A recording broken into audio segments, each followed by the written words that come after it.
Halo sahabatku. Selamat datang kembali di channel Cerita Momo. Apa kabar kalian hari ini? Semoga selalu sehat dan rezekinya lancar ya. Hari ini, Momo bawakan satu kisah yang pastinya bakal bikin kalian gregetan di awal, tapi puas banget di akhir. Judulnya, Putriku Menangis Saat Tahu Ibu Mertua Mengajak Semua Cucu Liburan Kecuali Dia. Wah, kebayangkan sakitnya kayak apa? Tapi sebelum kita masuk ke ceritanya, yuk dukung terus channel ini biar makin semangat upload kisah seru lainnya. Jangan lupa tekan tombol like dan subscribe sekarang juga, ya. Terus, Momo mau absen dulu nih sahabat setia Momo dari mana aja. Yuk ramaikan kolom komentar. Tulis nama kalian, asal kota, dan ketik kata, hadir. Contohnya, Sinta, Surabaya, hadir. Momo tunggu ya. Sudah? Oke, kalau sudah siap, atur posisi duduk yang nyaman, dan mari kita simak kisahnya. Suasana ruang tengah rumah besar itu tampak begitu hangat dan meriah siang ini. Aroma masakan lezat masih tercium sisa makan siang bersama, bercampur dengan aroma kopi dan teh yang baru saja disajikan. Gelak tawa terdengar bersahut-sahutan, memenuhi setiap sudut ruangan yang didominasi perabot kayu jati tua itu. Namun, kemeriahan itu seolah tak menyentuh hati Adisti. Di sudut ruangan, wanita muda itu tersenyum tipis, meski matanya menyeratkan kelelahan yang tertahan. Adisti baru saja selesai membereskan piring-piring kotor bekas makan siang keluarga besar suaminya. Sementara menantu lain dan anak-anak kandung Bu Fatma asyik bercengkrama di sofa empuk, Adisti justru lebih sering menghabiskan waktunya di dapur atau melayani kebutuhan mereka. Faris, suami Adisti, duduk di karpet sambil memijat kaki ibunya, Bu Fatma, yang tampak duduk bak ratu di kursi goyang kesayangannya. Semuanya, diam sebentar. Ibu ada pengumuman penting. Seru Bu Fatma tiba-tiba, membuat riuh rendah percakapan seketika senyap.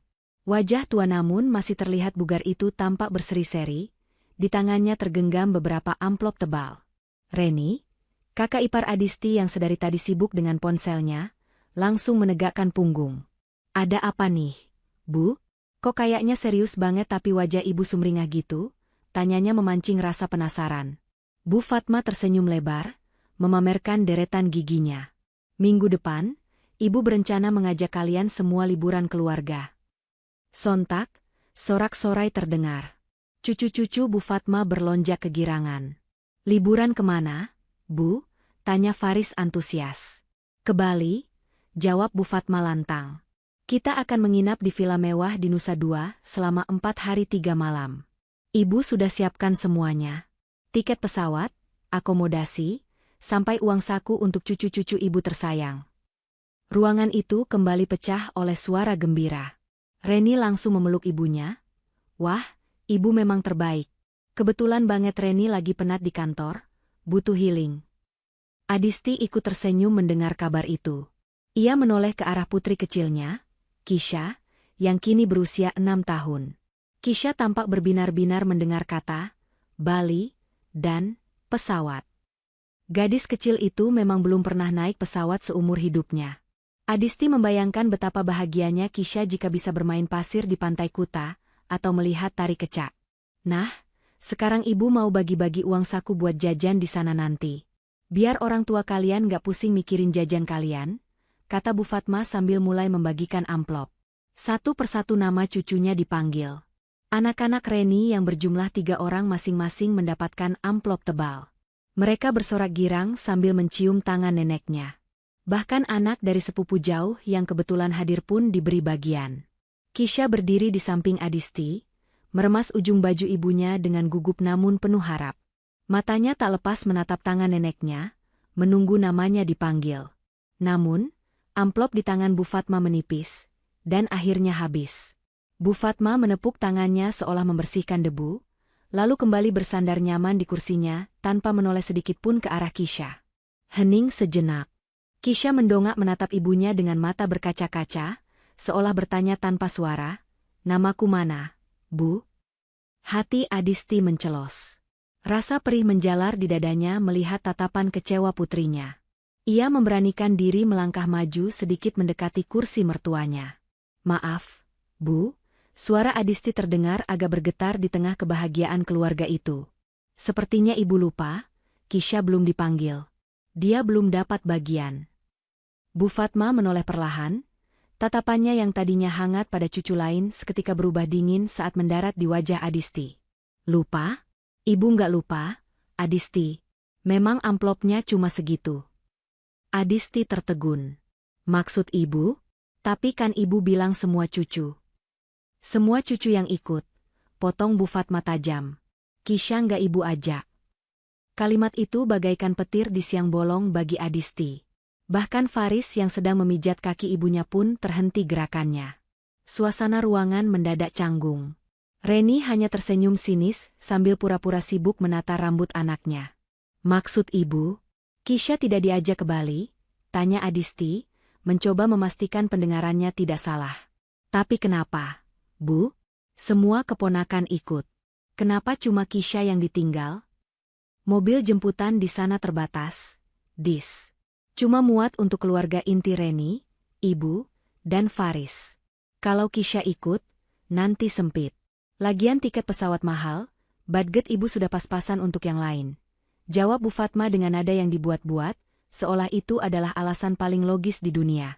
Tapi Bu, Adisti menahan air matanya agar tidak jatuh. Ia melirik Kisha yang kini sudah menunduk dalam. Kisha masih kecil, dia bisa dipangku di mobil. Kalau soal tiket pesawat, biar saya yang bayar tiket Kisha sendiri. Asal dia bisa ikut kumpul dengan sepupu-sepupunya. Kasihan dia kalau ditinggal sendiri di sini sementara yang lain bersenang-senang. Faris mencoba menengahi, iya, Bu. Kasihan Kisha. Biar Kisha ikut saja ya. Nanti Faris yang tanggung biayanya Kisha. Mendengar Faris membela, wajah Bu Fatma merah padam. Ia tidak suka dibantah. Apalagi demi anak dari menantu yang paling tidak disukainya.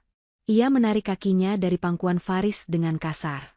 Kalian ini kenapa sih? Dibilang enggak ya enggak. Suara Bu Fatma meninggi.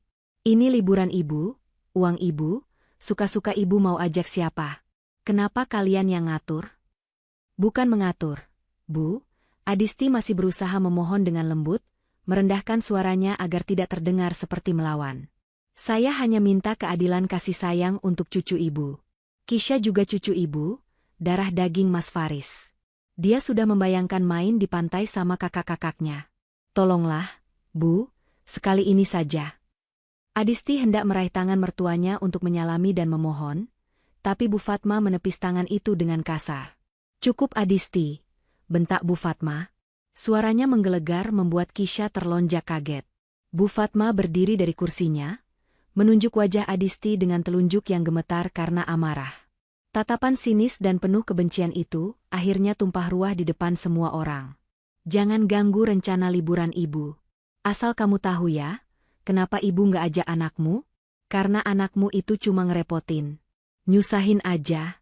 Tiap diajak pergi pasti mabuk perjalanan, muntah di mobil, rewel, nangis terus. Bikin malu dan bikin pusing. Ibu mau liburan tenang, bukan mau jadi pengasuh anak cengeng kayak dia. Teriakan itu menggema, memantul di dinding-dinding rumah mewah itu. Reni tertawa kecil menutup mulutnya, menikmati tontonan itu. Faris terdiam, nyalinya ciut melihat kemarahan ibunya. Adisti terpaku. Kalimat itu begitu menyakitkan, menghujam tepat ke jantungnya. Ia menatap Kisha yang kini sudah menangis tanpa suara, air mata membasahi pipi mungilnya. Anak sekecil itu harus mendengar neneknya sendiri berkata bahwa kehadirannya hanya menyusahkan. Adisti menarik napas panjang, menelan rasa pahit yang menggumpal di tenggorokan. Ia sadar, memohon pada hati yang sudah keras seperti batu hanya akan sia-sia. Dengan tangan gemetar, ia merangkul bahu Kisha, mendekapnya erat. Ia tidak membalas teriakan itu. Ia hanya diam, namun di dalam hatinya, sebuah tekad baru saja terbentuk. Tekad yang jauh lebih kuat dari rasa sakit yang ia rasakan saat ini. Pintu kamar tidur itu tertutup rapat, memisahkan keheningan yang menyesakan di dalam dengan gelak tawa yang masih terdengar samar dari ruang tengah. Di luar sana, Reni dan Bu Fatma mungkin sedang sibuk membahas outfit apa yang akan mereka pakai untuk berfoto di pantai, atau restoran mana yang akan mereka kunjungi. Sementara di dalam kamar berukuran 3x4 meter ini, suasana terasa begitu kelabu. Kisha duduk memeluk lutut di sudut tempat tidur. Isak tangisnya sudah mereda, menyisakan sesenggukan kecil yang menyayat hati siapapun yang mendengarnya. Mata bulatnya yang jenaka kini bengkak dan merah. Adisti duduk di tepi ranjang, mengelus punggung putrinya dengan lembut. Hatinya hancur berkeping-keping. Bukan karena ia tidak diajak, Adisti sudah biasa diperlakukan tidak adil. Tapi melihat buah hatinya merasa ditolak oleh neneknya sendiri adalah luka yang berbeda. Luka yang jauh lebih dalam. "Bu," panggil Kisha lirih, suaranya serak. "Apa Kisha nakal? Apa Kisha benar-benar cuma bikin susah?" Adisti menggeleng cepat, diraihnya tubuh mungil itu ke dalam pelukannya. "Enggak, sayang. Kisha anak baik, anak pintar. Kisha enggak pernah nyusahin ibu." Tapi kata nenek, Kisha suka muntah, bikin malu. Air mata kembali menetes dari sudut mata Kisha. "Nenek cuma lagi capek. Nak, Kisha enggak boleh mikir begitu ya. Ingatkan kata bu guru di sekolah? Kisha anak hebat, juara mewarnai. Nanti kalau Kisha nggak ke Bali, kita bisa jalan-jalan berdua. Kita beli es krim yang besar. Mau?" bujuk Adisti, berusaha mengalihkan kesedihan anaknya. Kisha mengangguk pelan, meski binar matanya belum kembali. Tak lama kemudian, kelelahan menangis membuat bocah itu tertidur dalam pelukan ibunya. Adisti membaringkan Kisha perlahan, menyelimutinya, lalu mengecup keningnya lama. Dalam hati, ia berjanji, air mata putrinya hari ini akan dibayar lunas. Pintu kamar terbuka perlahan. Faris masuk dengan wajah kusut. Ia baru saja selesai mendengarkan ceramah panjang lebar dari ibunya tentang betapa tidak bersyukurnya Adisti. Melihat istri dan anaknya di tempat tidur, bahu Faris merosot lemas. Rasa bersalah menggelayuti benaknya. Sebagai suami dan ayah, ia merasa gagal melindungi perasaan dua wanita paling berharga dalam hidupnya itu. Namun, di sisi lain, ia tak pernah punya keberanian cukup untuk melawan dominasi Bu Fatma yang otoriter. Faris duduk di samping Adisti, menghela napas berat. "Maafin Mas, ya, Dis. Maafin Ibu juga." Adisti tidak menoleh. Ia tetap menatap wajah damai Kisha yang tertidur. "Minta maaf buat apa, Mas? Buat kata-kata ibu yang bilang anak kita pembawa sial? Atau buat sikap Mas yang diam saja saat anak kita dihina?" Faris terdiam. Kata-kata Adisti menohok tajam, meski diucapkan dengan nada datar tanpa emosi meledak-ledak. Aku nggak tahu harus gimana, Dis. Kamu tahu sendiri ibu kalau dilawan darah tingginya kumat. Aku nggak mau jadi anak durhaka," bela Faris lemah. Alasan klise yang sudah ribuan kali didengar Adisti. "Jadi membiarkan anakmu sakit hati itu bukan dosa, Mas?" tanya Adisti dingin. Hening menyelimuti mereka berdua. Faris mengusap wajahnya kasar. Ia menatap koper di sudut kamar yang belum sempat ia siapkan. "Ya sudah," kata Faris tiba-tiba. "Aku nggak usah ikut. Besok aku bilang ke ibu kalau aku sakit atau ada kerjaan mendadak yang nggak bisa ditinggal. Aku di rumah aja nemenin kalian." Adisti menoleh, menatap suaminya lekat-lekat. Dalam hati ia tersenyum miris. Baru sekarang? Pikirnya. Namun, Adisti tahu, jika Faris tidak ikut, rencananya tidak akan berjalan sempurna. Drama ini membutuhkan penonton lengkap, dan Faris harus ada di sana untuk melihat betapa berkuasanya sang ibu, sebelum akhirnya melihat kenyataan yang sebenarnya. "Jangan, Mas," tolak Adisti tegas namun tenang. "Kamu tetap harus pergi." Faris mengerutkan kening, bingung. "Loh? Kenapa? Aku nggak tega ninggalin kalian setelah kejadian tadi. Lagian aku juga males dengerin Mbak Reni pamer terus sepanjang jalan." Adisti meraih tangan suaminya, menggenggamnya seolah memberikan dukungan. Padahal ia sedang mendorong pion catur ke posisi yang tepat. "Kalau Mas nggak ikut, ibu bakal makin marah sama aku. Nanti aku dituduh menghasut Mas biar nggak jadi pergi. Aku nggak mau ribut lagi, Mas. Cukup hari ini." Kisha dengar bentakan ibu. "Jangan tambah lagi." "Tapi, Dis. Pergilah, Mas. Jaga ibu. Ibu kan sudah tua, butuh ada laki-laki yang jagain. Mbak Reni kan sibuk sama anak-anaknya sendiri, mana sempat dia urus ibu. Anggap saja ini bakti Mas sama orang tua." Potong Adisti dengan alasan yang sangat masuk akal di telinga Faris. Faris menatap istrinya dengan tatapan kagum bercampur haru. Kamu memang wanita berhati malaikat. Dis. Sudah disakiti begitu rupa, masih mikirin perasaan ibu. Aku beruntung punya istri kamu. Adisti hanya tersenyum tipis. Bukan malaikat, Mas. Aku hanya seorang ibu yang sedang menuntut keadilan. Batinnya. Ya sudah, kalau itu mau kamu. Tapi janji ya, selama aku pergi, kamu dan Kisha harus makan enak. Nanti aku transfer uang jajan tambahan diam-diam biar nggak ketahuan ibu. Janji Faris, lalu mengecup kening Adisti sekilas sebelum beranjak ke kamar mandi. Malam semakin larut. Ketika dengkuran halus Faris mulai terdengar berirama, Adisti perlahan bangkit dari tempat tidur. Ia mengambil ponselnya dan berjalan mengendap-endap menuju balkon kecil di luar kamar. Angin malam menerpa wajahnya, namun tak mampu mendinginkan bara di dadanya. Adisti menyalakan layar ponselnya. Cahayanya memantul di wajahnya yang kini terlihat tegas dan dingin, berbeda jauh dengan wajah istri penurut yang ia tampilkan di depan Faris tadi. Jarinya dengan lincah mencari sebuah nama di daftar kontak yang sudah lama tidak ia hubungi. Pak Haryo, manajer villa. Ia menekan tombol panggil. Terdengar nada sambung beberapa kali sebelum akhirnya diangkat. Halo, selamat malam, Bu Adisti. Tumben sekali ibu menelepon malam-malam begini. Ada yang bisa saya bantu, Bu? Suara berat dan hormat terdengar dari seberang sana. Malam, Pak Haryo. Maaf mengganggu istirahatnya, ucap Adisti dengan nada profesional, wibawanya sebagai pemilik aset terpancar jelas. Saya mau memastikan sesuatu. Villa Royal Cempaka di Nusa 2 minggu depan kosong, kan? Benar, Bu. Sesuai instruksi ibu bulan lalu, minggu depan dikosongkan karena ibu berencana mau inspeksi renovasi. Kenapa, Bu? Jadi berangkat? Tidak, Pak. Saya tidak ke sana. Tapi akan ada rombongan yang datang mengatasnamakan suami saya, Faris, dan ibunya, Bu Fatma, jelas Adisti. Ah, baik Bu. Jadi saya harus siapkan penyambutan VVIP seperti biasa untuk keluarga ibu?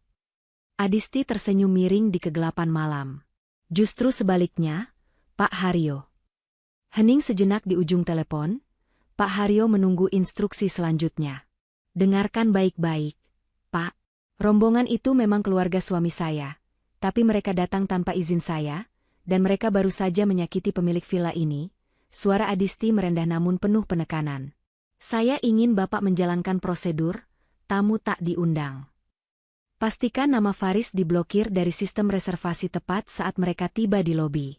Jangan beritahu siapa pemilik aslinya sampai saya yang memberi kode. Pak Haryo terdengar kaget. Namun sebagai orang kepercayaan mendiang ayah Adisti, ia paham betul loyalitasnya hanya pada Adisti. Saya mengerti, Bu. Jadi, tidak ada akses masuk. Sama sekali tidak. Tolak mereka. Biarkan mereka merasakan bagaimana rasanya ditolak dan tidak dianggap. Sama seperti yang mereka lakukan pada putri saya hari ini. Siap laksanakan, Bu Adisti.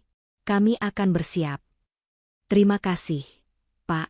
Oh ya, satu lagi. Pastikan CCTV di lobi aktif dan terhubung ke tablet saya. Saya ingin melihat wajah mereka saat itu terjadi. Beres, Bu. Sambungan telepon terputus. Adisti menatap langit malam yang kelam. Rencana sudah disusun. Roda nasib mulai berputar. Mereka pikir mereka akan pergi menuju surga dunia. Padahal Adisti baru saja mengirim mereka menuju pelajaran hidup paling berharga yang tak akan pernah mereka lupakan. Adisti kembali masuk ke kamar, merebahkan diri di samping Kisha, dan untuk pertama kalinya hari itu, ia bisa tidur dengan nyenyak. Hari keberangkatan yang dinanti-nantikan oleh Bu Fatma dan keluarga Reni akhirnya tiba.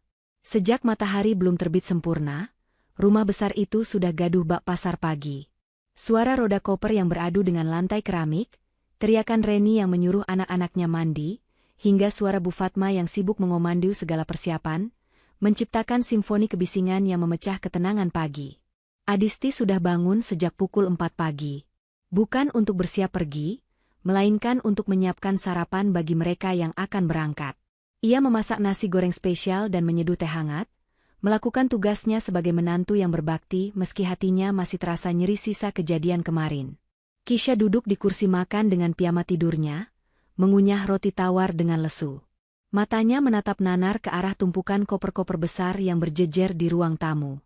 Koper-koper mengkilap itu tampak asing dan mewah.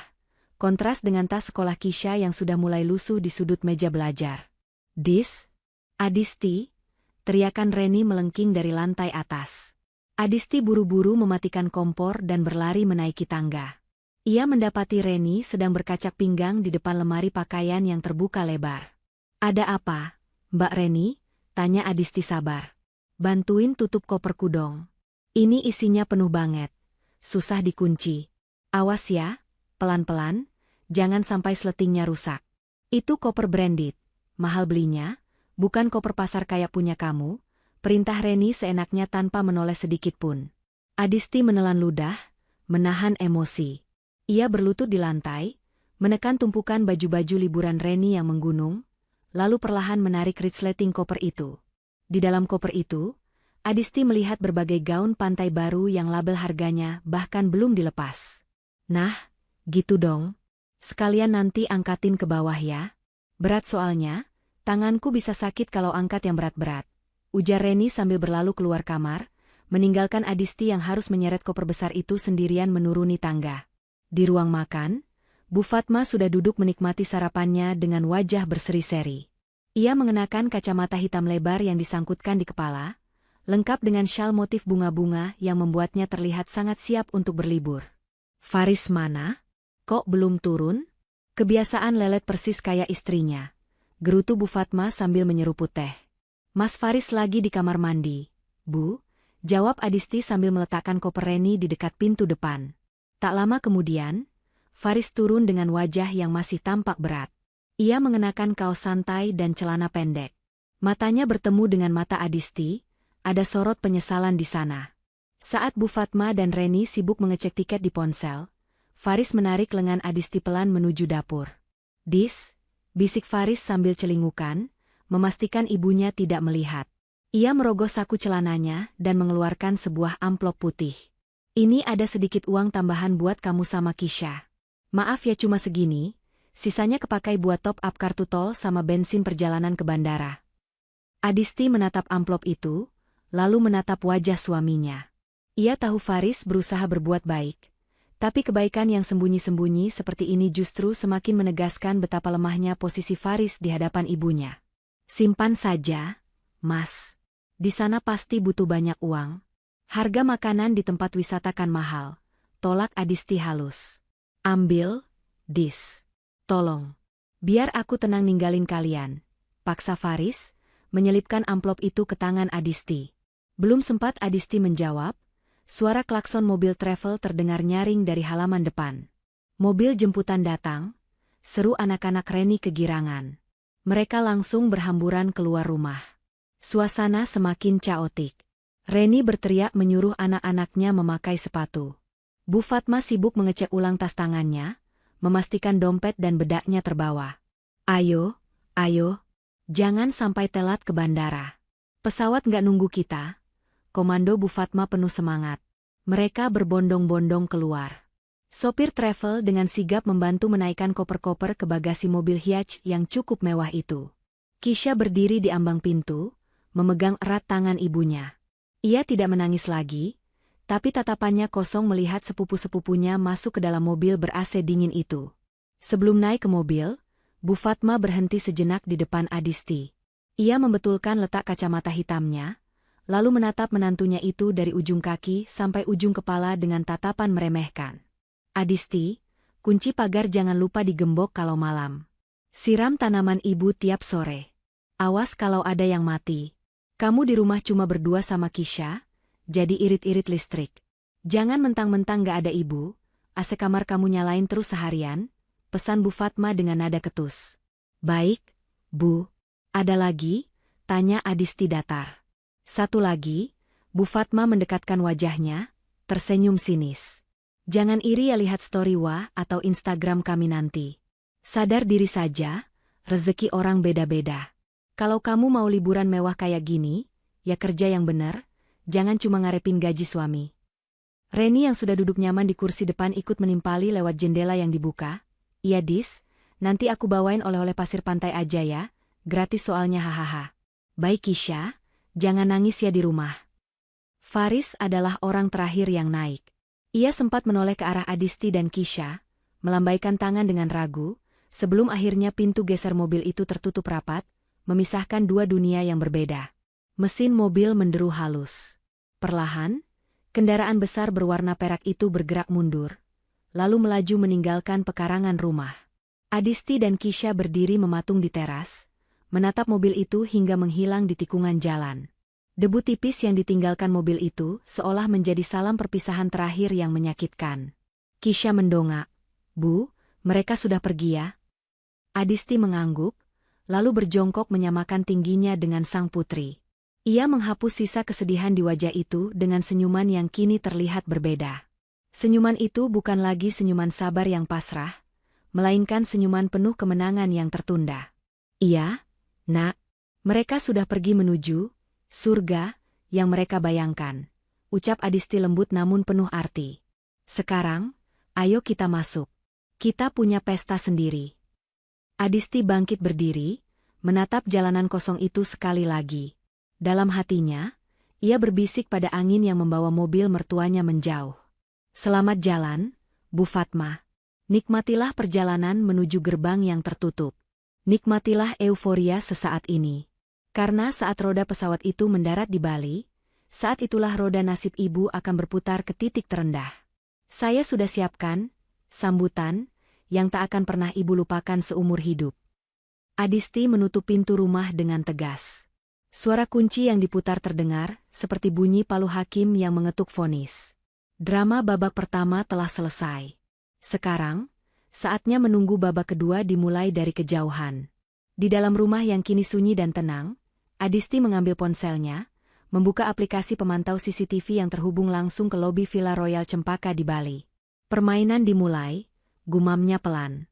Langit Bali siang itu begitu cerah, seolah menyambut kedatangan para pelancong dengan tangan terbuka. Di terminal kedatangan Bandara I Gusti Ngurah Rai, rombongan Bu Fatma berjalan dengan langkah penuh percaya diri. Roda koper-koper mereka bergemuruh di atas lantai keramik bandara, beradu dengan suara riuh rendah ratusan turis lainnya. Bu Fatma berjalan paling depan, mengenakan topi pantai lebar yang sengaja ia pakai sejak turun dari pesawat. Senyumnya tak pernah lepas dari wajahnya. Ia merasa seperti selebriti yang baru saja mendarat untuk syuting film liburan. Di belakangnya, Reni sibuk merekam video dengan ponselnya, mengarahkan kamera ke wajah ibunya, lalu ke anak-anaknya yang berlarian girang, dan terakhir ke wajahnya sendiri. "Halo guys. Akhirnya kita sampai di The Island of Gods, Bali. Panasnya cetar membahana ya, tapi nggak apa-apa, demi konten." Celoteh Reni ke arah kamera ponselnya dengan gaya bicara yang dilebih-lebihkan. "Lihat tuh, nenek gaul kita sudah siap banget mau menaklukkan pantai." Faris berjalan paling belakang, mendorong troli yang memuat koper-koper berat milik ibu dan kakaknya. Keringat mulai membasahi dahinya. Meski ia ikut tersenyum melihat kebahagiaan keluarganya, ada ganjalan aneh di hatinya. Perasaan bersalah meninggalkan Adisti dan Kisha tadi pagi masih menyisakan jejak, namun tertutup oleh euforia liburan yang dipaksakan. "Riz, cepat sedikit dong jalannya. Mobil sewaannya sudah nunggu di parkiran belum?" teriak Bu Fatma menoleh ke belakang. "Tidak sabar." "Sudah, Bu. Sopirnya sudah WhatsApp. Nunggu di zona penjemputan," jawab Faris sambil mempercepat langkahnya. "Nah, gitu dong. Jangan lelet. Kita harus segera sampai ke villa. Ibu sudah nggak sabar mau lurusin pinggang di kasur empuk," ujar Bu Fatma sambil mengibaskan kipas tangannya. "Untung ya kita jadi berangkat tanpa si Kisha dan ibunya. Kalau ada anak kecil rewel itu, pasti kita masih ribet di toilet bandara sekarang karena dia mabuk atau apalah. Keputusan ibu memang paling tepat." Reni mengangguk setuju sambil menyimpan ponselnya. "Benar banget, Bu. Lagian kalau Adisti ikut, suasana pasti jadi glowing banget. Mukanya itu loh, Bu, ditekuk terus kayak baju belum disetrika. Bikin mood liburan rusak." Faris hanya diam, pura-pura tidak mendengar percakapan itu. Ia memilih fokus mencari mobil jemputan agar tidak perlu menanggapi ocehan yang menyudutkan istrinya. Perjalanan dari bandara menuju kawasan Nusa Dua terasa sangat menyenangkan bagi Bu Fatma. Mobil melaju mulus melintasi jalan tol Bali Mandara yang terbentang megah di atas laut. Pemandangan laut biru yang berkilauan ditimpa matahari membuat mata Bu Fatma berbinar-binar. Ia merasa bangga. Bangga memiliki anak laki-laki seperti Faris yang, dalam pikirannya, mampu memberikan fasilitas mewah ini berkat koneksi pekerjaannya. Kamu lihat itu, Ren, tunjuk Bu Fatma ke arah laut. Indah banget kan? Ini baru namanya hidup. Sekali-kali kita harus menikmati hasil kerja keras adikmu ini. Faris itu memang anak berbakti, gak kayak istrinya yang bisanya cuma numpang hidup. Iya dong, Bu. Faris kan sukses. Makanya sayang banget dapat istri yang gak selevel, sahut Reni memanas-manasi. Sementara itu, ratusan kilometer jauhnya di seberang pulau, Adisti duduk santai di sofa ruang tengahnya yang kini sepi. Di tangannya ada secangkir teh hangat yang masih mengepul. Televisi menyala menampilkan acara berita siang, namun perhatian Adisti sepenuhnya tertuju pada ponsel di pangkuannya. Layar ponselnya menampilkan notifikasi pesan masuk dari Pak Haryo. Bu Adisti, pesawat dari Jakarta sudah mendarat 45 menit yang lalu. Sesuai perkiraan waktu tempuh, rombongan akan tiba di gerbang villa sekitar 20 menit lagi. Tim keamanan dan resepsionis sudah siaga. Adisti tersenyum tipis membaca pesan itu. Ia mengetik balasan singkat. Lakukan sesuai rencana, Pak. Pastikan tidak ada celah. Saya ingin melihat drama terbaik hari ini. Adisti meletakkan ponselnya, lalu menyesap tehnya perlahan. Ia membayangkan wajah sumringah mertuanya yang sebentar lagi akan berubah menjadi wajah kebingungan. Adisti tidak merasa jahat. Ia hanya sedang mengajarkan sebuah pelajaran tentang rasa hormat yang selama ini tak pernah ia dapatkan. Villa Royal Cempaka adalah simbol kerja keras mendiang ayahnya, dan Adisti tidak akan membiarkan orang-orang yang menghina darah dagingnya menikmati kemewahan di atas tanah warisan ayahnya itu. Kembali ke Bali, mobil Hiace yang membawa rombongan Bu Fatma mulai memasuki kawasan elit Nusa Dua. Deretan hotel bintang 5 dan resort mewah berjejer rapi, dipisahkan oleh taman-taman yang terawat sempurna. Suasana di sini jauh lebih tenang dan eksklusif dibandingkan Kuta. Wah, gila sih ini, gumam Reni takjub melihat kemegahan bangunan-bangunan di sekitarnya. Kawasan orang kaya semua ini MAH. Mobil berbelok perlahan memasuki sebuah gerbang besar yang dijaga ketat. Sebuah papan nama marmer bertuliskan tinta emas terbaca jelas, Royal Cempaka Private Villa. Bangunan villa itu tampak megah dengan arsitektur perpaduan Bali modern dan tropis. Pilar-pilar kayu ulin yang kokoh, atap ilalang yang artistik, serta gemericik air mancur di halaman depan menyambut kedatangan mereka. Ini adalah salah satu villa paling eksklusif di area tersebut, yang biasanya hanya disewa oleh pejabat atau ekspatriat. Mata Bu Fatma membelalak kagum. Ia tahu Faris sering bilang punya kenalan yang punya villa, tapi ia tidak menyangka villanya akan semewah ini.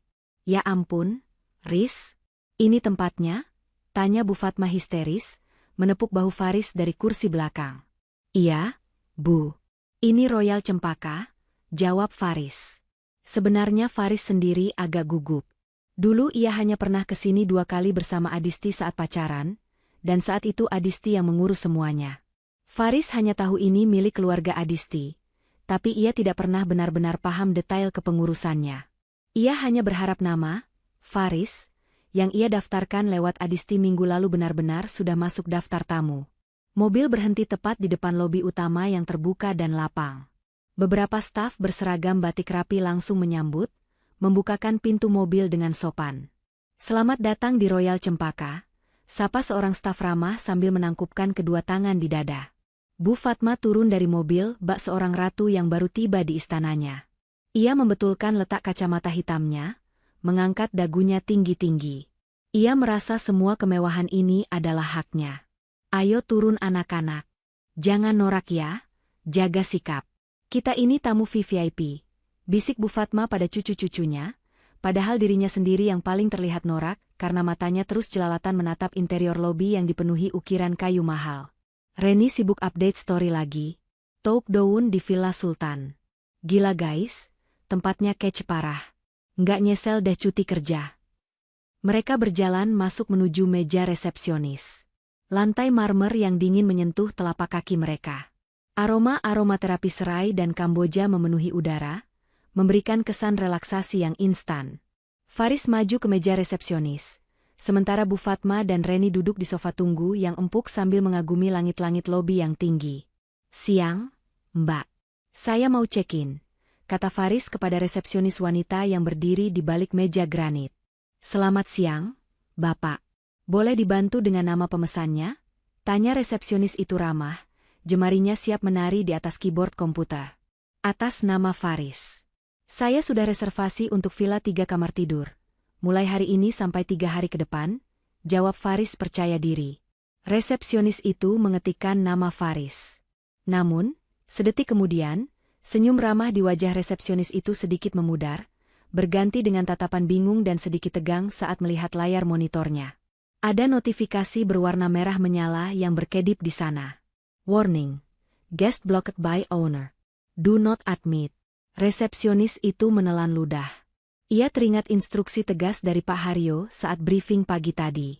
Ia menatap Faris, lalu melirik ke arah rombongan keluarga yang tampak heboh di sofa.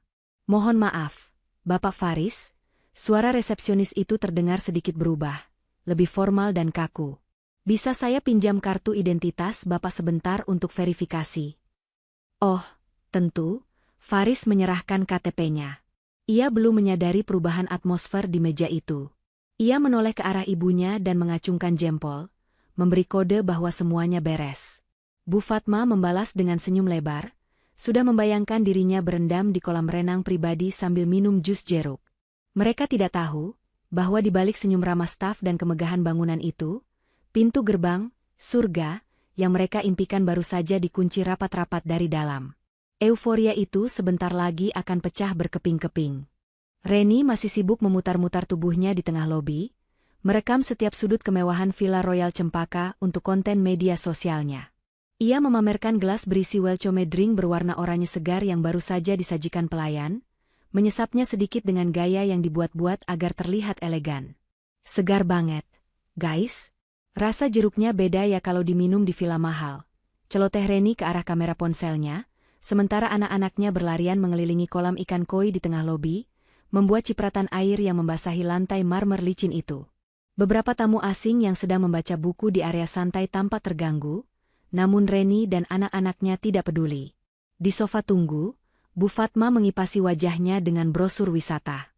Kakinya yang pegal mulai terasa menyiksa. Ia melirik jam tangan emas tiruannya. Sudah 10 menit berlalu, tapi Faris masih berdiri kaku di depan meja resepsionis. "Lama amat sih si Faris," gerutu Bu Fatma. "Urus check-in doang kayak ngurus sertifikat tanah." Di meja resepsionis, suasana justru terasa mencekam. Faris menatap petugas wanita di hadapannya dengan wajah pucat. Keringat dingin mulai menetes di pelipisnya, kontras dengan udara lobi yang sejuk. "Maksud Mbak bagaimana? Dibatalkan?" tanya Faris dengan suara tertahan, berusaha agar ibunya tidak mendengar. "Coba dicek lagi, Mbak. Namanya Faris. Faris. Saya sudah konfirmasi minggu lalu." Resepsionis itu menatap Faris dengan sorot mata yang sulit diartikan, campuran antara rasa kasihan dan ketegasan profesional. Ia memutar layar monitor sedikit agar Faris tidak bisa melihat detail tulisan merah di sana, namun gestur tubuhnya jelas menunjukkan penolakan. "Datanya benar atas nama Bapak Faris. Tapi seperti yang saya sampaikan, status reservasinya adalah canceled by owner alias dibatalkan langsung oleh pemilik villa. Dan ada catatan tambahan di sini, Bapak dan rombongan masuk dalam daftar blacklist untuk hari ini." Jantung Faris serasa berhenti berdetak. "Blacklist? Mbak jangan bercanda. Saya kenal baik dengan pengurus villa ini. Dulu saya sering ke sini. Pasti ada kesalahan sistem." "Sistem kami tidak pernah salah, Pak. Ini instruksi real-time yang baru masuk pagi ini. Kami tidak bisa memproses check-in Bapak. Mohon maaf, kami tidak bisa menerima Bapak dan keluarga menginap di sini," ucap resepsionis itu tegas, tanpa senyum lagi. Faris panik. Ia merogoh saku celananya, mengeluarkan ponselnya dengan tangan gemetar. Ia mencoba menghubungi nomor rekanan yang dulu sering ia hubungi. Nomor yang sebenarnya adalah nomor kantor lama pengelola villa yang sudah tidak aktif. Karena selama ini Adistilah yang selalu mengatur segalanya di belakang layar. "Halo? Halo?" Faris bergumam frustrasi saat panggilannya hanya tersambung ke operator. Di saat kepanikan Faris memuncak, suara hak sepatu yang beradu keras dengan lantai marmer terdengar mendekat. Bu Fatma berjalan menghampiri meja resepsionis dengan wajah masam, diikuti Reni yang masih memegang ponsel. "Riz, kamu ini ngapain sih lama banget? Kuncinya mana? Ibu sudah capek. Mau rebahan? Cucu-cucu ibu juga sudah mau berenang tuh." Serbu Bu Fatma tidak sabar. Faris menelan ludah, bingung harus menjawab apa. Sebentar, Bu. Ada sedikit masalah teknis di komputernya." "Masalah apa lagi?" Perasaan orang lain yang datang belakangan sudah masuk kamar semua. Bu Fatma menatap resepsionis itu dengan tatapan mengintimidasi. "Mbak, kerja yang cepat dong. Kami ini tamu jauh dari Jakarta. Jangan bikin kami nunggu kayak orang susah." Resepsionis itu menarik napas panjang, menegakkan tubuhnya. Ia sudah dilatih menghadapi berbagai tipe tamu, termasuk tipe seperti Bu Fatma. "Mohon maaf, Ibu. Bukan masalah komputer. Tapi reservasi atas nama Pak Faris memang sudah dibatalkan dan ditolak oleh manajemen. Jadi, mohon maaf sekali, Ibu dan keluarga tidak bisa menginap di sini. Silakan mencari akomodasi lain." Hening. Bu Fatma melongo. Mulutnya sedikit terbuka, kacamata hitamnya melorot sedikit di hidung. Reni yang sedang merekam story refleks menurunkan ponselnya, wajahnya pucat pasi. "Apa Mbak bilang?" Suara Bu Fatma bergetar, bukan karena takut, tapi karena emosi yang mulai naik ke ubun-ubun. "Ditolak? Maksud kamu kami diusir?" "Kami tidak mengusir, Bu. Kami hanya menyampaikan bahwa reservasi tidak valid." Jawab resepsionis itu tenang. "Kurang ajar!" teriak Bu Fatma tiba-tiba, membuat beberapa staf keamanan di sudut ruangan mulai waspada. "Kamu tahu siapa kami? Anak saya ini, Faris, dia orang penting. Dia kenal sama yang punya tempat ini. Berani-beraninya kamu bilang ditolak. Kamu mau saya laporin atasan kamu biar dipecat?" Wajah Faris merah pada menahan malu. Beberapa tamu bule di lobi mulai menoleh dan berbisik-bisik melihat keributan itu. "Bu, sudah Bu, pelankan suaranya. Malu dilihat orang," bisik Faris mencoba memegang lengan ibunya. "Diam kamu Riz." Bu Fatma menepis tangan Faris kasar. "Ibu nggak terima diperlakukan kayak gembel begini. Kita sudah jauh-jauh datang, capek, panas, terus dibilang nggak boleh masuk? Enak aja." Bu Fatma menggebrak meja marmer resepsionis dengan telapak tangannya yang penuh cincin emas. "Bra, panggil manajer kamu sekarang. Saya nggak mau ngomong sama kroco kayak kamu. Saya mau komplain keras," bentak Bu Fatma, matanya melotot tajam. Resepsionis itu tidak gentar sedikit pun. Ia justru menekan sebuah tombol di bawah meja. "Baik, Bu. Manajer kami, Pak Haryo, memang sudah menunggu momen ini. Sebentar saya panggilkan." Reni mendekat ke telinga Faris, berbisik panik. "Riz, ini gimana sih? Kok bisa dibatalin? Lu beneran booking gak sih? Jangan-jangan lu lupa bayar?" "Gue booking, Ren. Sumpah. Gue juga gak ngerti kenapa bisa begini," jawab Faris frustrasi. Situasi makin memanas. Bu Fatma berdiri berkacak pinggang di depan meja resepsionis, napasnya memburu. Bayangan berendam di kolam renang mewah dan tidur di kasur empuk perlahan memudar, berganti dengan rasa malu dan amarah yang meledak-ledak. Ia merasa harga dirinya sedang diinjak-injak oleh pegawai hotel yang menurutnya tidak selevel dengannya. Tak lama kemudian, pintu ruangan di belakang resepsionis terbuka. Seorang pria paruh baya berjas rapi dengan wajah tegas melangkah keluar. Itu Pak Haryo. Ia berjalan tenang namun penuh wibawa menghampiri keributan itu. "Selamat siang. Saya Haryo, manajer operasional villa ini. Ada masalah apa ribut-ribut di lobi saya?" tanyanya dengan suara bariton yang berat. Bu Fatma langsung menyambar, menunjuk wajah Pak Haryo. "Nah ini dia bosnya." "Heh Pak, didik anak buah Bapak yang benar ya. Masa kami tamu VVIP dibilang ditolak? Kami mau masuk sekarang juga. Siapkan kamar terbaik, dan sebagai ganti rugi atas ketidaknyamanan ini, saya minta makan malam gratis nanti malam." Pak Haryo menatap Bu Fatma datar, lalu beralih menatap Faris yang menunduk. Tidak ada keramahan di wajah manajer itu. "Ibu Fatma dan Bapak Faris, betul? Tanya Pak Haryo dingin. Iya, betul. Kenapa? Kaget lihat kami? Tantang Bu Fatma. Sama sekali tidak, jawab Pak Haryo santai. Ia melipat kedua tangannya di dada. Justru saya yang memerintahkan staf saya untuk menolak kalian. Reservasi kalian dibatalkan atas perintah langsung dari pemilik utama villa ini, owner. Bu Fatma terdiam sejenak, alisnya menyatu bingung. Pemilik? Siapa pemiliknya? Teman anak saya kan? Pasti ada salah paham. Telepon dia sekarang. Bilang Ibu Fatma datang. Pak Haryo tersenyum tipis. Sebuah senyuman yang mengandung arti mengerikan. Pemilik villa memberi pesan khusus untuk Ibu. Ucap Pak Haryo pelan tapi terdengar jelas di telinga Bu Fatma. Beliau bilang, villa ini terlalu berharga untuk diinjak oleh orang-orang yang membuang cucunya sendiri seperti sampah. Jantung Bu Fatma seolah berhenti berdetak sedetik. Matanya membelalak lebar. Kalimat itu terasa sangat familiar dengan apa yang ia teriakkan kemarin. Apa maksudmu? Suara Bu Fatma mulai goyah. Mari saya tunjukkan siapa yang sebenarnya berkuasa di sini, kata Pak Haryo sambil memberi isyarat pada resepsionis untuk menyerahkan sebuah tablet besar.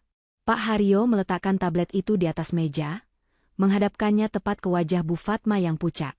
Layar tablet itu menyala, menampilkan panggilan video yang sedang tersambung. Di layar itu, terlihat seorang wanita duduk santai di kursi goyang, memangku seorang gadis kecil yang sedang memakan es krim. Wanita itu menatap lurus ke kamera dengan tatapan tajam yang menusuk. Bu Fatma memekik tertahan, tangannya menutup mulut. Reni yang mengintip dari balik bahu ibunya ikut ternganga tak percaya. Wajah di layar itu adalah wajah yang paling mereka benci dan rendahkan selama ini. Adisti. Layar tablet itu menampilkan wajah Adisti yang begitu tenang, kontras dengan kekacauan yang terjadi di lobi Villa Royal Cempaka. Di pangkuannya, Kisha terlihat sedang menikmati es krim coklat. Sesekali melambaikan tangan polos ke arah kamera, tidak menyadari bahwa di seberang sana nenek dan bibinya sedang menahan napas karena syok. Adisti, desis Reni, suaranya tercekat di tenggorokan. Matanya beralih cepat dari layar tablet ke wajah Pak Haryo, lalu ke Faris, mencoba menghubungkan benang merah yang rasanya mustahil. Bu Fatma adalah orang pertama yang memecah keheningan dengan teriakan melengking. Ia merebut tablet itu dari tangan resepsionis dengan kasar, mendekatkan wajahnya ke layar seolah ingin menembus kaca geje tersebut. Ngapain muka kamu ada di sini? Bentak Bu Fatma, urat lehernya menonjol. Kamu apakan tablet manajer ini? Kamu sadap ya? Dasar menantu kurang ajar. Sudah tidak diajak liburan, malah ganggu kesenangan orang. Matikan sambungannya sekarang. Di layar, Adisti hanya tersenyum miring. Ia meletakkan cangkir tehnya perlahan, lalu menatap lurus ke arah lensa kamera ponselnya di rumah, seolah menatap langsung ke manik mata mertuanya. Ganggu? Suara Adisti terdengar jernih dan tegas melalui speaker tablet yang bervolume maksimal. Bu, coba lihat sekeliling ibu. Lihat ukiran kayu di pilar itu, lihat lantai marmer yang ibu injak. Ibu pikir siapa yang merawat semua ini? Mana saya tahu. Ini kan punya bosnya Faris. Atau rekanan bisnis Faris? Sergah Bu Fatma, menoleh ke arah Faris meminta pembenaran. Iya kan, Riz? Bilang sama istrimu yang gila ini supaya jangan ngaku-ngaku. Faris menunduk dalam-dalam, wajahnya pucat pasi seperti mayat hidup. Keringat dingin membanjiri punggungnya. Ia tidak berani menatap ibunya, apalagi menatap Adisti di layar. Kebohongan yang ia pelihara bertahun-tahun demi menjaga gengsi di depan ibunya kini runtuh seketika. Faris. Jawab ibu, guncang Bu Fatma pada lengan anaknya. Faris mengangkat wajahnya perlahan, suaranya bergetar hebat. Bu, sebenarnya villa ini bukan punya bos Faris. Lalu punya siapa? Desak Reni tidak sabar. Punya keluarga Adisti. Ini warisan dari almarhum papanya Adisti. Cicit Faris. Suaranya hampir tak terdengar tapi cukup untuk membuat lutut Bu Fatma lemas. Hening. Angin laut yang berhembus masuk ke lobi terasa membekukan darah Bu Fatma. Ia menatap tablet itu lagi dengan pandangan nanar. Adisti di layar tampak memperbaiki posisi duduknya. Aura dominasinya menguar kuat meski terpisah jarak ratusan kilometer. Dengar sendiri kan, Bu? Tanya Adisti santai. Selamat datang di Royal Cempaka Villa. Rumah saya, aset saya, dan tempat di mana saya berhak menentukan siapa yang boleh masuk dan siapa yang harus angkat kaki. Nggak mungkin. Gumam Bu Fatma, menggelengkan kepala tak percaya. Kamu itu cuma ibu rumah tangga biasa. Kamu cuma di rumah, nggak kerja, uang belanja aja minta Faris. Mana mungkin kamu punya tempat semewah ini? Kamu pasti bohong kan? Kamu cuma mau bikin ibu jantungan kan? Pak Haryo, yang sedari tadi diam memperhatikan drama keluarga itu, akhirnya melangkah maju. Ia mengambil alih tablet dari tangan Bu Fatma yang gemetar, lalu memegangnya dengan hormat. Mohon maaf, Ibu Fatma, suara Pak Haryo terdengar tegas dan berwibawa. Ibu Adisti adalah pemilik tunggal sah dari seluruh properti ini, termasuk 3 cabang villa lainnya di Bali. Saya bekerja untuk beliau sudah 10 tahun. Gaji saya, dan semua staf di sini, dibayar oleh Ibu Adisti. Jadi, instruksi beliau adalah hukum bagi kami. Fakta itu menghantam Bu Fatma telak di ulu hati. Ia teringat semua hinaan yang ia lontarkan pada Adisti. Menantu benalu. Menantu numpang hidup. Menantu miskin. Ternyata, selama ini ia sedang menghina seseorang yang hartanya jauh melampaui bayangannya. Reni, yang biasanya paling nyinyir, kini terdiam 1000 bahasa. Ponsel di tangannya ia turunkan perlahan. Ia merasa kerdil. Tas branded dan sepatu mahal yang ia pakai dengan bangga mendadak terasa seperti barang rongsokan di hadapan fakta bahwa adik iparnya adalah pemilik istana ini. Adisti. Suara Faris terdengar memelas, mencoba mendekat ke arah tablet yang dipegang Pak Haryo. Dis, tolonglah. Jangan kayak gini, malu dilihat orang. Ibu sudah capek. Anak-anak Mbak Reni juga kasihan.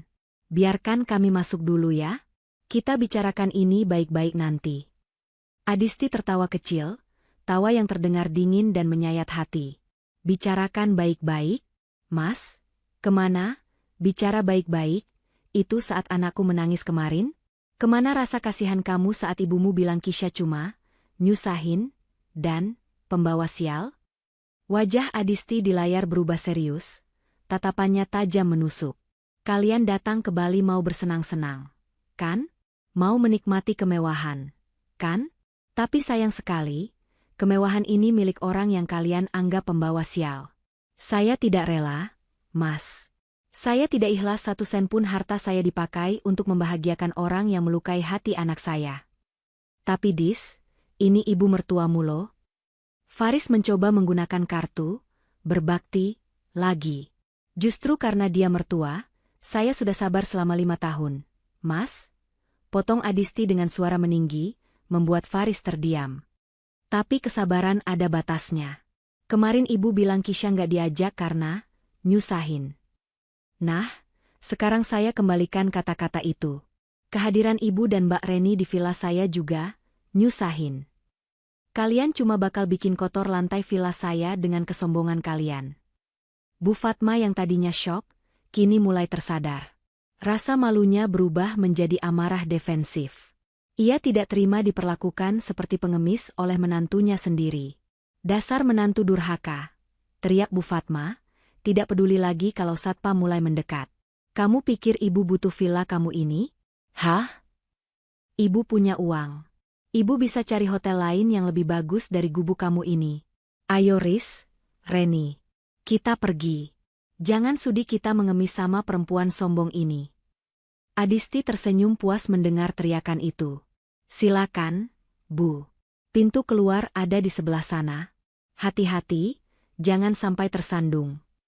Bu Fatma menarik tangan Reni dan Faris kasar. Ayo, tunggu apa lagi? Kita cari hotel bintang 5 lainnya. Biar dia tahu kita nggak butuh belas kasihannya. Faris tampak ragu, wajahnya menyiratkan kebingungan dan kepanikan. Ia tahu kondisi keuangan mereka sebenarnya. Uang yang dibawa ibunya tidak seberapa, kartu kredit Reni limitnya kecil, dan Faris sendiri tidak memegang uang banyak karena ia pikir semua akomodasi gratis. Bu, tapi...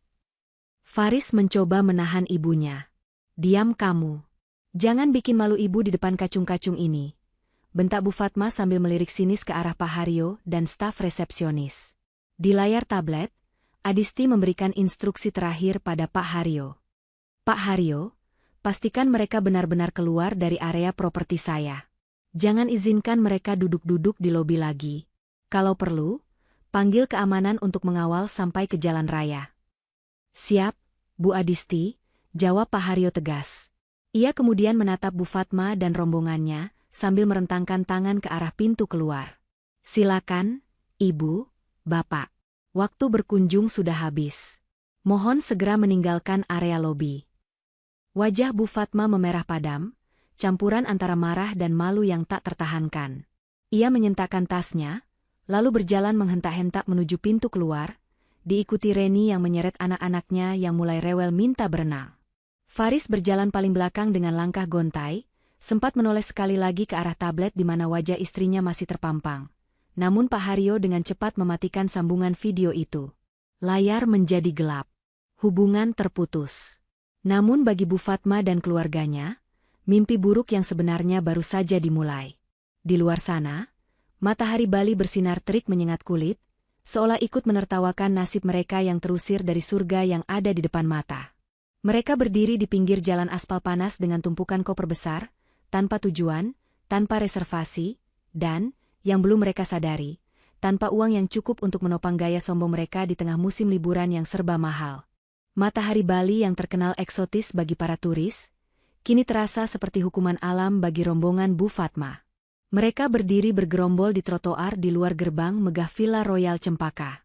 Aspal jalanan memantulkan hawa panas yang menyengat, membuat keringat mengucur deras, melunturkan bedak tebal Bu Fatma, dan membuat kemeja Reni basah di bagian punggung.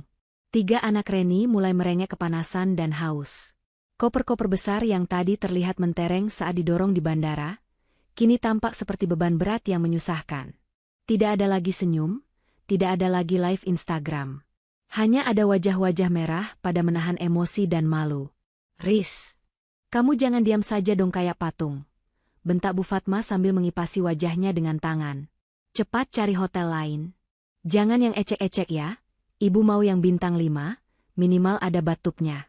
Ibu sudah lengket semua ini. Faris yang sedang sibuk mengutak-atik ponselnya tampak frustrasi. Ia duduk di atas kopernya sendiri, jari-jarinya menari cepat di aplikasi pemesanan hotel. Namun, semakin lama ia menatap layar, semakin keruh wajahnya. Susah, Bu, keluh Faris tanpa berani menatap ibunya. Ini kan lagi high season. Liburan sekolah, turis asing juga banyak. Hotel-hotel di sekitar Nusa Dua rata-rata full booket. Masa semuanya penuh? Jangan alasan kamu. Cari yang benar. Sambar Reni dengan nada ketus. Coba cek hotel yang itu tuh, yang gedungnya kelihatan dari sini. Itu pasti bagus. Sudah aku cek, Mbak, sahut Faris putus asa. Ada 02 kamar suite, tapi harganya 8 juta per malam. Kita butuh 2 kamar buat 3 malam, berarti 48 juta. Belum termasuk pajak. Mata Bu Fatma mendelik. Mahal amat. Gila apa hotel di sini? Cari yang lain. Yang agak murahan dikit nggak apa-apa deh. Asal tetap mewah. Yang 3 jutaan gitu. Faris menghela napas panjang. Yang 3 jutaan sudah habis semua, Bu. Sisanya tinggal yang harga sultan atau yang jauh dari sini. Ya sudah, pesan yang 8 juta itu saja kalau gitu. Daripada kita mati kepanasan di pinggir jalan kayak gembel begini. Perintah Bu Fatma tak sabar. Nanti kamu gesek kartu kreditmu dulu, Riz. Gampanglah urusan bayar-bayar, kan kamu dapat bonus akhir tahun. Faris terdiam. Wajahnya kini bukan lagi pucat, tapi kelabu. Ia menelan ludah yang terasa pahit. Rahasia kedua yang ia simpan rapat-rapat harus ia bongkar di saat yang paling tidak tepat ini. Riz? Kok bengong? Pesan sekarang, desak Bu Fatma. Bu, suara Faris terdengar parau. Aku nggak bisa bayar. Maksud kamu? Bu Fatma mengerutkan kening. Bonus akhir tahun itu, sebenarnya nggak ada, Bu. Itu cuma karangan aku biar ibu senang. Aku Faris sambil menunduk dalam. Dan kartu kreditku, limitnya sudah habis dipakai buat bayar utang cicilan mobil ibu bulan lalu. Saldoku di ATM cuma ada 2 juta buat pegangan makan selama di sini. Aku pikir, Aku pikir villanya gratis, jadi aku nggak siap uang banyak. Pengakuan itu meledak seperti bom kedua di siang bolong. Bu Fatma ternganga. Tas tangannya nyaris terlepas dari pegangan. Apa? Kamu bilang apa? Jadi kamu nggak punya uang? Terus kamu berani-beraninya ajak ibu ke Bali tanpa pegang duit? Kamu mau bunuh ibu pelan-pelan? Mbak Reni kan ada. Faris mencoba membela diri, menoleh ke kakaknya. Mbak Reni kan suaminya manajer. Pasti punya uang pegangan. Mbak, tolong talangin dulu. Nanti Faris ganti kalau gajian. Reni gelagapan ditodong begitu. Ia langsung memeluk tasnya protektif. Kok aku? Jangan harap ya. Tiket pesawat 7 orang kemarin kan aku yang talangin pakai kartu kredit suamiku. Itu aja limitnya udah mepet banget. Suamiku bisa ngamuk kalau tagihannya bengkak lagi buat bayar hotel puluhan juta. Jadi, Bu Fatma memandang kedua anaknya bergantian dengan tatapan horor. Kalian berdua nggak ada yang punya uang? Terus nasib ibu gimana? Nasib cucu-cucu ibu gimana? Hening yang menyakitkan terjadi di antara mereka, diiringi suara perut salah satu anak Reni yang berbunyi keroncongan. Aku lapar. Ma, mau makan burger. Rengek anak bungsu Reni sambil menarik-narik baju ibunya. Diam dulu. Pusing mama. Bentak Reni, membuat anaknya malah menangis kencang. Suasana semakin kacau. Di seberang jalan, beberapa turis asing yang lewat memandang mereka dengan tatapan aneh. Rombongan keluarga yang tadi terlihat sombong di bandara, kini tak ubahnya seperti turis terlantar yang kehabisan ongkos. Bu Fatma meremas dadanya yang terasa sesak. Bayangan liburan mewah yang ia pamerkan di grup arisan hancur lebur. Tidak ada villa, tidak ada hotel bintang 5, dan parahnya, tidak ada uang. Cek saldo ibu, Bu Fatma berkata lemah, menyerahkan kartu ATM-nya pada Reni. Cek di mobile banking kamu yang terhubung sama rekening ibu. Perasaan ibu masih ada sisa uang pensiun bapakmu. Reni dengan cepat membuka aplikasi di ponselnya. Namun sedetik kemudian, bahunya merosot. Bu, isinya tinggal 3,5 juta. Kan kemarin ibu baru beli perhiasan emas yang gelang keroncong itu. Lupa? Bu Fatma menepuk jidatnya keras-keras. Ya Allah. Gusti. Kenapa jadi begini nasibku? Faris mengusap wajahnya kasar. Berarti total uang kita cuma ada sekitar 5 jutaan. Itu nggak akan cukup buat hotel di Nusa Dua, Bu. Buat makan 7 orang selama 3 hari aja pas-pasan banget. Terus kita tidur di mana? Di pantai? Teriak Bu Fatma histeris. Ibu nggak mau ya tidur di tempat kumuh. Kita harus cari losmen atau homestay murah, Bu. Di daerah Kuta atau Legian yang masuk-masuk gang, mungkin masih ada yang kosong dan murah. Usul Faris takut-takut. Losmen? Masuk gang? Bu Fatma menatap Faris seolah anaknya baru saja menawarkan racun. Kamu gila ya?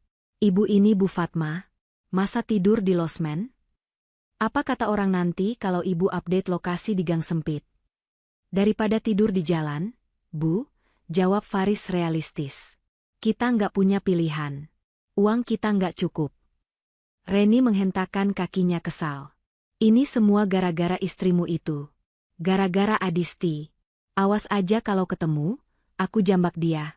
Tega banget dia bikin kita sengsara kayak gini. Sudah, jangan nyalahin orang terus. Faris yang sudah lelah fisik dan mental akhirnya berani menyentak sedikit. Ini salah kita juga. Coba kalau kemarin ibu nggak ngatain Kisha. Coba kalau kita nggak sombong. Adisti nggak bakal senekat ini. Oh, sekarang kamu belain dia? Anak durhaka. Bu Fatma hendak memukul bahu Faris, tapi tenaganya sudah habis terkuras emosi. Tiba-tiba, sebuah taksi biru berhenti di depan mereka. Sopirnya menurunkan kaca jendela. Taksi, Pak, Bu, butuh angkutan, tawar sopir itu ramah. Faris memandang ibunya dan kakaknya yang sudah lusuh. Keringat bercucuran, make up luntur, anak-anak menangis. Harga diri mereka sudah runtuh seiring dengan terbenamnya matahari yang mulai condong ke barat. Iya, Pak, jawab Faris cepat sebelum ibunya sempat protes. Tolong cariin kami penginapan yang murah. Yang semalamnya 200 atau 300 ribu. Yang penting bisa tidur. Mendengar angka, 200 ribu, Bu Fatma nyaris pingsan. Ia, yang biasa tidur di kasur king size dengan AC dingin, harus tidur di kamar kelas melati, namun kakinya sudah terlalu sakit untuk berdiri lebih lama. Dengan langkah gontai dan penuh kekalahan, mereka menaikkan koper-koper mewah itu ke dalam bagasi taksi yang sempit. Koper branded Reni harus ditumpuk paksa dan berdesak-desakan. Lecet tergores besi bagasi, sama seperti nasib pemiliknya. Di dalam taksi yang AC-nya kurang dingin itu, Bu Fatma duduk terhimpit di antara cucu-cucunya. Ia menatap keluar jendela, melihat gerbang Villa Royal Cempaka yang semakin menjauh. Di sana, di balik gerbang itu, ia tahu Adisti mungkin sedang tertawa melihat kehancuran mereka. Rasa lapar, lelah, dan malu bercampur menjadi satu.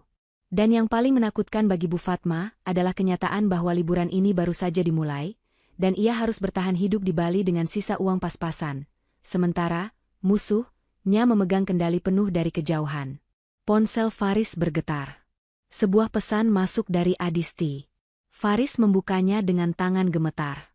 "Jangan lupa kirim foto penginapan barunya ya, Mas. Kisha penasaran neneknya tidur di mana malam ini. Semoga kasurnya empuk."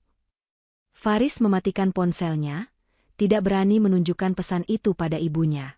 Ia hanya bisa menatap jalanan macet di depannya dengan tatapan kosong. Liburan impian ini resmi berubah menjadi mimpi buruk. Taksi biru itu berhenti di depan sebuah gang sempit yang hanya muat satu mobil di kawasan Legian yang padat.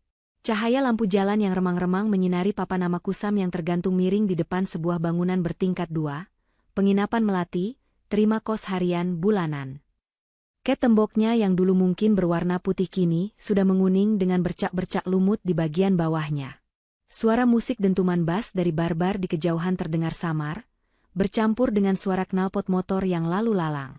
Faris turun lebih dulu, wajahnya tampak lelah dan putus asa. Ia membayar ongkos taksi dengan uang pecahan 20 ribuan yang lecek, menghitungnya berulang kali untuk memastikan ia tidak salah bayar. Setiap lembar rupiah kini sangat berharga. "Bu, kita sudah sampai," ujar Faris pelan saat membuka pintu penumpang. Bu Fatma melongo keluar, matanya menyipit menatap bangunan di hadapannya. Mulutnya terbuka tak percaya. "Ini? Kamu serius? Riz? Ini tempat kita menginap? Ini sih lebih mirip kandang ayam daripada hotel. Cuma ini yang masuk budget kita, Bu. 300 ribu semalam, dapat 2 kamar kipas angin. Kalau mau yang AC harganya 500, uang kita nggak cukup buat makan nanti," jelas Faris dengan nada yang sudah tidak bertenaga lagi untuk berdebat. Dengan berat hati, Bu Fatma turun. Kakinya yang terbiasa melangkah di lantai marmer kini, harus berhati-hati melangkah di atas paving blok gang yang becek sisa air hujan. Reni menyusul di belakangnya sambil menggendong anak bungsunya yang sudah tertidur kelelahan. Sementara 2 anak lainnya menyeret koper branded mereka yang rodanya berbunyi gluduk-gluduk berisik saat menghantam jalanan tidak rata. Seorang penjaga penginapan, bapak tua dengan kaos singlet, menyambut mereka tanpa senyum ramah khas Hotel Bintang 5. Ia hanya menyerahkan 2 anak kunci dengan gantungan kayu bulat. "Kamar nomor 4 dan 5 di lantai 2. Tangganya di pojok. Jangan ribut di atas jam 10 malam, banyak yang istirahat," pesannya ketus. Mereka menaiki tangga sempit yang curam, sambil mengangkat koper-koper berat itu dengan susah payah.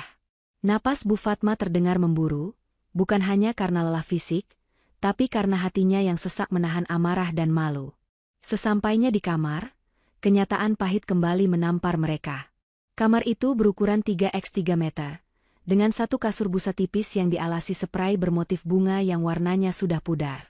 Sebuah kipas angin dinding berputar pelan di sudut ruangan, mengeluarkan suara kriet-kriet yang mengganggu. Tidak ada bathtub, tidak ada view laut, yang ada hanyalah jendela nako yang menghadap ke tembok tetangga. "Panas banget," keluh anak sulung Reni begitu masuk kamar. "Ma, kok bau apek? Aku nggak mau tidur di sini. Aku mau pulang."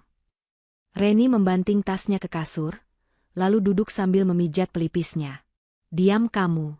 Mama juga pusing. Nikmati saja apa yang ada," bentaknya, melampiaskan kekesalan pada anaknya.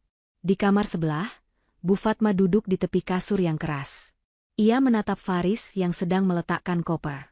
Air mata Bu Fatma akhirnya tumpah. Bukan air mata penyesalan, melainkan air mata keegoan yang terluka. Seumur hidup ibu, baru kali ini ibu merasa dihina sedalam ini. Isak Bu Fatma dramatis.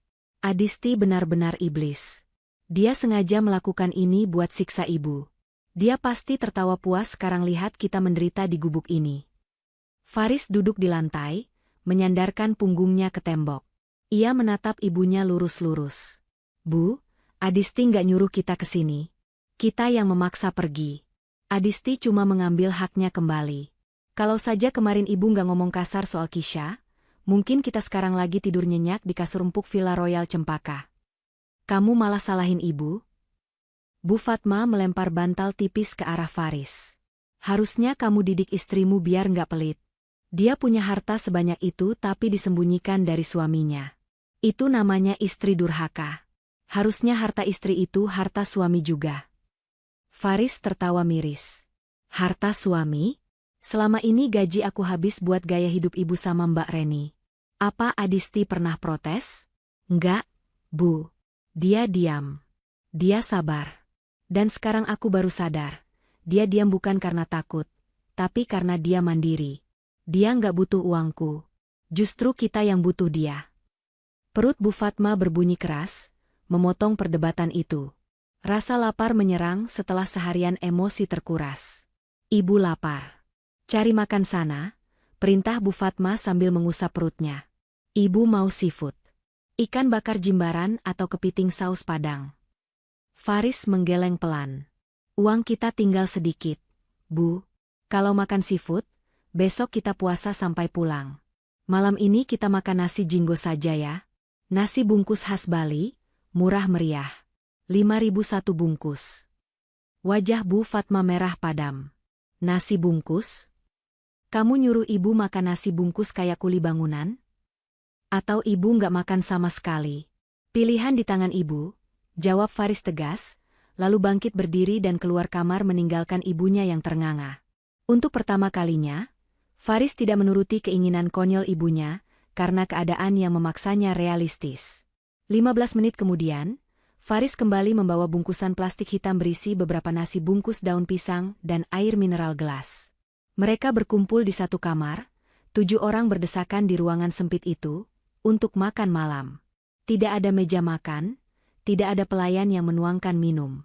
Mereka duduk meleseh di lantai beralaskan koran bekas yang diminta Faris dari penjaga. Reni membuka bungkus nasinya dengan jijik. Isinya hanya sekepal nasi, sedikit mie goreng, suiran ayam pedas seujung jari, dan sambal. Ini makanan apa mainan? Dikit banget, gerutu Reni. Tapi karena lapar, ia tetap memakannya dengan lahap, begitu juga anak-anaknya. Bu Fatma memegang bungkus nasinya dengan tangan gemetar. Ia menatap makanan sederhana itu, lalu membayangkan Adisti dan Kisha di rumah yang mungkin sedang menyantap makanan enak. Rasa gengsinya berperang hebat dengan rasa laparnya. Akhirnya, dengan air mata bercucuran, ia mulai menyuapkan nasi itu ke mulutnya. Rasanya pedas, sepedas nasibnya malam ini. Tiba-tiba, ponsel Reni berbunyi. Ada notifikasi dari grup WhatsApp keluarga besar, sepupu-sepupu jauh. Reni membukanya, berharap mendapat simpati, tapi matanya justru membelalak melihat sebuah foto yang baru saja dikirim oleh salah satu kerabat. Itu foto screenshot status WhatsApp Adisti. Dalam foto itu, terlihat Adisti dan Kisha sedang makan malam di sebuah restoran Jepang mewah di Jakarta. Di meja mereka terhidang sushi, sashimi, dan daging wagyu panggang yang menggugah selera. Kisha tersenyum lebar sambil memegang sumpit. Wajahnya cerah ceria. Captionnya tertulis singkat namun menohok. Rezeki anak solehah. Gagal ke Bali, tapi Tuhan ganti dengan nikmat yang lebih berkah. Makan enak tanpa drama, tanpa beban, dan yang pasti tanpa orang yang nyusahin. Alhamdulillah. Kurang ajar, pekik Reni, melempar ponselnya ke kasur. Lihat nih, Bu, si Adisti pamer makan sushi. Dia nyindir kita. Dia bilang kita orang yang nyusahin. Bu Fatma merebut ponsel itu, menatap foto itu dengan nanar. Darahnya mendidih melihat senyum bahagia di wajah menantu dan cucu yang dibencinya itu. Sementara ia di sini tersiksa makan nasi bungkus di kamar pengap, mereka di sana berpesta pora. Berani-beraninya dia, desis Bu Fatma, Tangannya meremas bungkus nasi daun pisang hingga hancur. Awas kamu Adisti. Tunggu ibu pulang. Ibu bakal bikin perhitungan. Ibu nggak akan biarkan kamu tenang di rumah itu. Rumah itu kan punya dia, Bu, celetuk Faris datar sambil mengunyah nasinya. Ibu lupa kata Pak Haryo tadi? Semua aset itu punya Adisti. Termasuk rumah yang kita tinggali sekarang. Kalau ibu macem-macem, bisa-bisa kita diusir dari sana juga. Kalimat Faris itu bagaikan siraman air es yang membekukan amarah Bu Fatma seketika. Ia terdiam kaku. Ketakutan baru mulai merayap di benaknya. Selama ini ia merasa berkuasa karena menganggap itu rumah anaknya. Tapi jika itu rumah Adisti, berarti nasibnya kini benar-benar di ujung tanduk. Malam itu, di kamar penginapan yang panas dan penuh nyamuk, tidak ada satupun dari mereka yang bisa tidur nyenyak. Bu Fatma gelisah sepanjang malam, bolak-balik mengubah posisi di kasur keras itu. Suara dengkuran Reni dan tangisan lirih cucunya yang digigit nyamuk menjadi lagu pengantar tidur yang menyiksa. Jauh di lubuk hatinya, Bu Fatma mulai menyadari sesuatu yang mengerikan. Roda kehidupan yang ia putar dengan kesombongan, kini sedang berbalik melindasnya tanpa ampun. Dan yang memegang kendalinya adalah wanita yang selama ini ia anggap tak berdaya.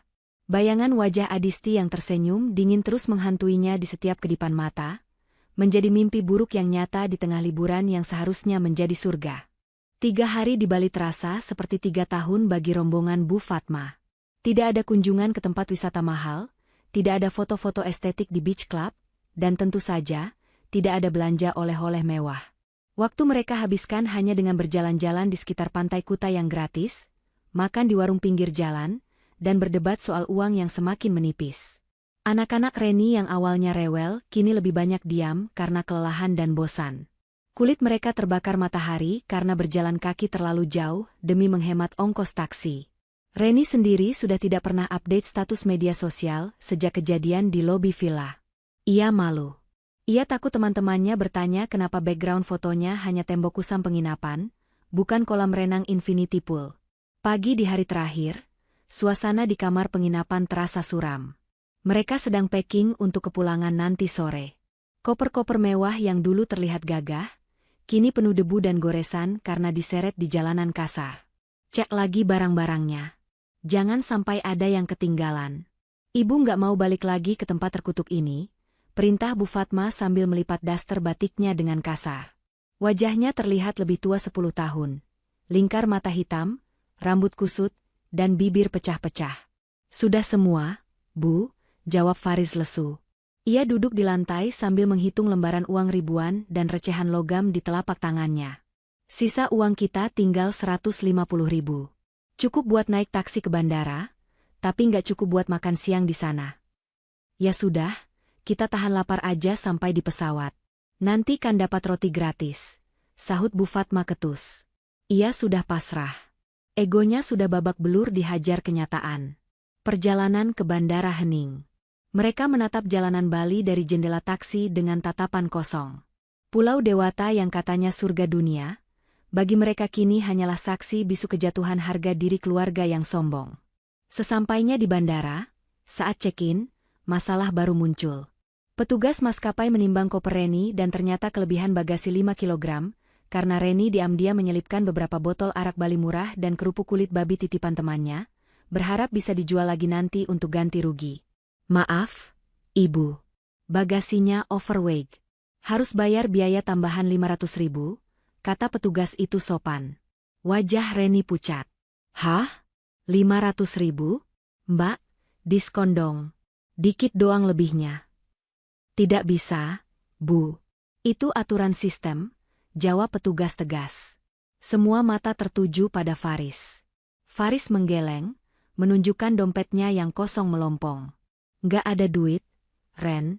Tinggal recehan buat bayar tol nanti di Jakarta. Terus gimana dong? Reni panik. Bongkar, kata Bu Fatma dingin. Keluarkan barang-barang nggak penting. Dengan malu yang sudah tak tertanggung lagi, di depan antrean penumpang lain yang mengular, Reni terpaksa membuka kopernya di lantai bandara. Ia mengeluarkan botol-botol arak dan bungkusan kerupuk itu, membuangnya ke tempat sampah dengan hati dongkol. Beberapa orang yang lewat berbisik-bisik dan tertawa kecil melihat pemandangan itu. Keluarga sosialita yang glamour itu, kini jongkok di lantai membongkar koper layaknya pedagang kaki lima yang digusur. Setelah drama bagasi selesai, mereka duduk di ruang tunggu dengan perut keroncongan, menunggu panggilan boarding. Bu Fatma menatap kosong ke arah landasan pacu. Pikirannya melayang ke rumah. "Riz," panggil Bu Fatma pelan. "Ya, Bu." "Kamu yakin rumah yang kita tempati itu atas nama Adisti?" tanya Bu Fatma, suaranya terdengar cemas. Faris mengangguk. "Yakin, Bu. Dulu bapak mertua beli rumah itu tunai buat Adisti sebelum nikah. Aku cuma numpang. Sertifikat, PBB, semua atas nama Adisti." Bu Fatma meremas tangannya. Dia nggak akan usir kita kan? Ibu kan mertuanya. Masa dia tega? Ibu tega ngatain anaknya nyusahin. Ibu tega ninggalin dia pas liburan. Menurut ibu, Adisti bakal balas pakai apa? Tanya Faris balik, membuat Bu Fatma terbungkam. Ketakutan itu semakin nyata saat pesawat akhirnya mendarat di Jakarta. Langit ibu kota sore itu mendung gelap, seolah menyambut kepulangan mereka dengan aura mencekam. Mereka naik taksi online menuju rumah. Sepanjang perjalanan, tidak ada yang bicara. Jantung Bu Fatma berdetak kencang setiap kali mobil mendekati area perumahan mereka. Ia takut. Takut menghadapi Adisti. Takut menghadapi konsekuensi dari perbuatannya sendiri. Mobil berhenti di depan pagar rumah. Pagar itu tertutup rapat. Lampu teras sudah menyala terang, menandakan ada orang di dalam. Namun ada yang aneh. Di depan pagar, terparkir sebuah mobil pick-up bak terbuka yang kosong. Dan di teras, tampak beberapa kardus besar bertumpuk rapi. "Itu mobil siapa?" tanya Reni bingung saat turun dari taksi. Faris tidak menjawab. Perasaannya tidak enak. Ia buru-buru membuka gerbang dan masuk ke halaman. Pintu utama terbuka. Adisti berdiri di ambang pintu. Ia mengenakan pakaian rapi, celana bahan hitam dan kemeja putih bersih, rambutnya disanggul anggun. Wajahnya segar dan berseri, sangat kontras dengan wajah kusut rombongan Bu Fatma. Di samping Adisti, Kisha berdiri memegang boneka beruang, menatap neneknya dengan tatapan polos namun berjarak. "Selamat datang kembali, para wisatawan," sapa Adisti dengan senyum ramah yang anehnya terasa menakutkan. "Gimana liburannya? Menyenangkan? Tidur nyenyak?" Bu Fatma tidak menjawab sapaan itu. Matanya terpaku pada tumpukan kardus di teras. "Adisti, apa-apaan ini? Kardus siapa ini?" Adisti melangkah maju satu langkah, masih dengan senyum tenang di bibirnya. "Oh, ini barang-barang ibu dan Mbak Reni. Saya sudah bantu packingkan supaya kalian tidak capek-capek lagi beres-beres setelah pulang liburan," jawab Adisti santai. "Maksud kamu?" Suara Bu Fatma meninggi, rasa takutnya mulai berubah jadi panik. "Kamu mau ngusir ibu?" "Bukan mengusir, Bu," koreksi Adisti lembut. "Saya hanya ingin menertibkan aset saya. Rumah ini, seperti yang Mas Faris mungkin sudah jelaskan, adalah milik saya. Dan saya memutuskan untuk menjual rumah ini." "Menjual? Gila kamu. Terus ibu tinggal di mana?" teriak Bu Fatma histeris. "Itu bukan urusan saya lagi, Bu," jawab Adisti dingin. "Kan ibu punya anak-anak hebat. Ada Mas Faris, ada Mbak Reni. Pasti mereka bisa carikan tempat tinggal yang layak buat ibu. Yang jelas, bukan di sini. Bukan di atap yang sama dengan cucu yang ibu anggap pembawa sial." "Adisti." Faris maju mendekat, mencoba memohon. "Jangan begini, Dis. Kasihan ibu. Kita bicarakan dulu, ya? Jangan emosi." Adisti menatap suaminya dengan tatapan kecewa. "Emosi? Aku sangat tenang, Mas. 3 hari ini aku berpikir jernih. Aku sadar, membiarkan orang toksik tinggal di rumahku sama saja meracuni masa depan Kisha. Aku nggak mau anakku tumbuh besar melihat ibunya diinjak-injak dan dirinya dihina oleh neneknya sendiri. Tapi ini mendadak banget. Dis, kita baru sampai, capek," protes Reni. "Kalian juga mendadak ninggalin Kisha kan? Kalian juga nggak peduli Kisha capek nangis kan?" balas Adisti tajam. "Adil kan?" Adisti menepuk tangan 2 kali. Dari arah samping rumah, muncul dua orang pria bertubuh kekar. Mereka adalah buruh angkut yang sudah disewa Adisti. Mas, tolong angkut kardus-kardus ini ke mobil pick-up di depan, ya. Antar ke alamat kontrakan petakan yang sudah saya kasih tadi, perintah Adisti pada buruh itu. Siap, Bu. Jawab mereka serempak. Lalu mulai mengangkat kardus berisi baju-baju Bu Fatma dan Reni. Jangan sentuh barang-barangku. Bu Fatma berteriak, mencoba menghalangi buruh itu, tapi tenaganya kalah kuat. Ia hanya bisa menangis meraung-raung melihat barang-barangnya diangkut paksa. Adisti, Ibu minta ampun. Ibu salah. Ibu hilaf. Jangan usir Ibu, Nak. Ibu sudah tua. Bu Fatma akhirnya merendahkan dirinya, berlutut di kaki Adisti, memegang ujung celana menantunya. Pemandangan yang sangat kontras dengan kesombongannya 3 hari lalu. Adisti menatap mertuanya yang bersimpuh di kakinya. Hatinya berdesir, ada rasa iba, tapi bayangan air mata Kisha kembali menguatkan hatinya. Ia tidak boleh lemah. Pelajaran ini harus tuntas. Bangun, Bu. Jangan begini, malu dilihat tetangga, kata Adisti datar, tidak berusaha membantu mertuanya berdiri. Permintaan maaf Ibu saya terima. Tapi keputusan saya sudah bulat. Kunci rumah ini sudah saya ganti. Dan pembeli rumah ini akan datang besok untuk inspeksi. Adisti menoleh ke arah Faris. Dan Mas Faris, ucap Adisti perlahan. Kamu punya pilihan. Tetap di sini bersama aku dan Kisha di rumah baru kita nanti, dengan syarat kamu harus tegas menjadi imam yang sebenarnya. Atau, kamu ikut Ibu dan Mbak Reni naik pikap itu. Faris tertegun. Ia memandang ibunya yang menangis histeris, kakaknya yang sibuk menyelamatkan tas-tasnya, lalu memandang Adisti dan Kisha yang berdiri tegak menawarkannya sebuah kesempatan terakhir untuk memperbaiki segalanya. Suasana hening sejenak, hanya terdengar isak tangis Bu Fatma dan suara jangkrik malam. Faris menarik napas panjang, menatap mata istrinya dalam-dalam, mencari sisa cinta di sana. Aku, Faris memulai kalimatnya. Suaranya bergetar.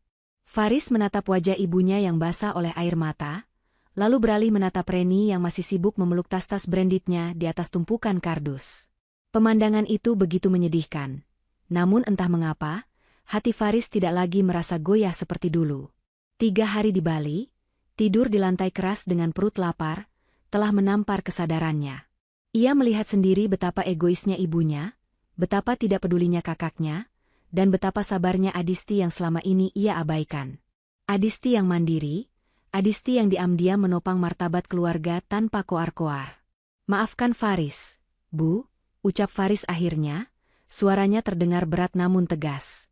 Ia melepaskan tangan ibunya yang mencengkeram celananya. Apa? Kamu minta maaf? Maksud kamu mau ikut Ibu, kan? Tanya Bu Fatma penuh harap, matanya berbinar sesaat. Faris menggeleng perlahan.